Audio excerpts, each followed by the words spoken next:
Hi everyone, hi WGDP community. This is Bimi here, designer on the team, and this is the sprint update for December 9, 2020. In this sprint, I worked on tasks. So currently we have a more functional search bar and a filter button on our users page, and then we also did the same thing for our task page. So now you can currently search tasks as well as filter out tasks. In this sprint, I also worked on community settings.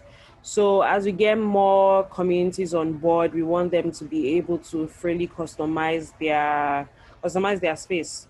So they are not able to change, upload a new logo, to change logo, and then they can change their support contact information themselves from the community settings page. So they can add phone numbers and select if it's sales or customer care support, like what we currently have on our website, add extra phone numbers as well as email addresses, and then delete and then update community settings easily. In this sprint as well, I also worked on form audit logs. So currently on our form, there's no way to track changes, who made changes on the platform, right? So like we currently have on tasks that you're able to see updates. We currently have the same on forms as well. So you can see who made edits to a particular form, or who published a form, basically who carried out a new action or a change on the form. One of the really interesting things we worked on in this sprint is this was a request from Nkwashi. So as opposed to, so sometimes visitors can come after closing hours. So as opposed to them having difficulty entering from the gate, we created a feature, let me put it that way, that allows admins and admins for now. As time goes on, we are going to expand to users as well. So users can also invite or rather put visit requests on the platform. So currently admins are able to put visit requests on the platform so that the people at the gate can get notified about visitors that are coming in after hours. So currently, now you're going to be able to click new visits. You're able to see all visits here. This was a cleanup from what we had previously. We had icons previously, but we feel that's not really clear. And then as time goes on, we'll also be cleaning up this, the logbook feature on our platform as well. So currently we have all visits, new visits, and then upcoming visits. So upcoming visits are visits that an admin can logs in here. So once an admin logs in here, they get upcoming visits, as well as gates, people at the gates as well.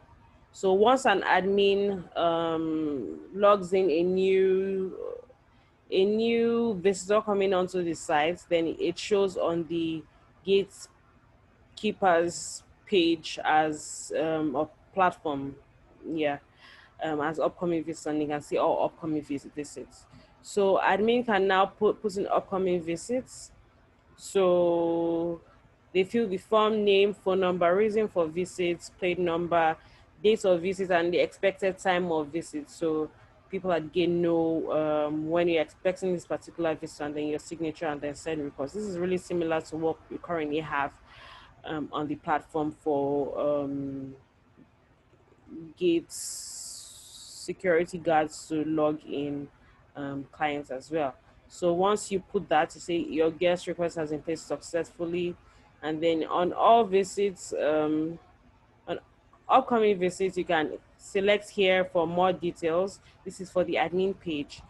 Whereas on the gate page, then you can now enroll the user or log the user depending on what term you like to use for that. So once an admin puts in an upcoming visit, the gatekeeper sees it here. This is Chimuka, and then it's an official visit, and then you can the gatekeeper can enroll the user from here as well.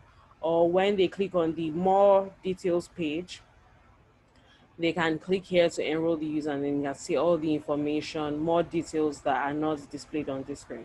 So yes, this is what we have for now. Um,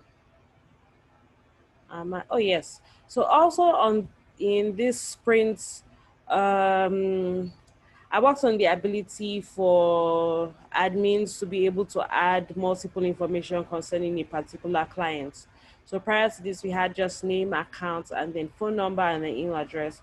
But then we have fields like primary phone number, secondary phone number, primary email address, and secondary email address, and then primary address. So what we currently have now, you are able to add multiple um, the first phone number that you have is a primary phone number. So every other phone number that you add after this is a secondary phone number. So you can add multiple secondary phone numbers, multiple secondary email addresses, multiple secondary addresses as well. So yeah, that's all for this sprint. Looking forward to next sprint.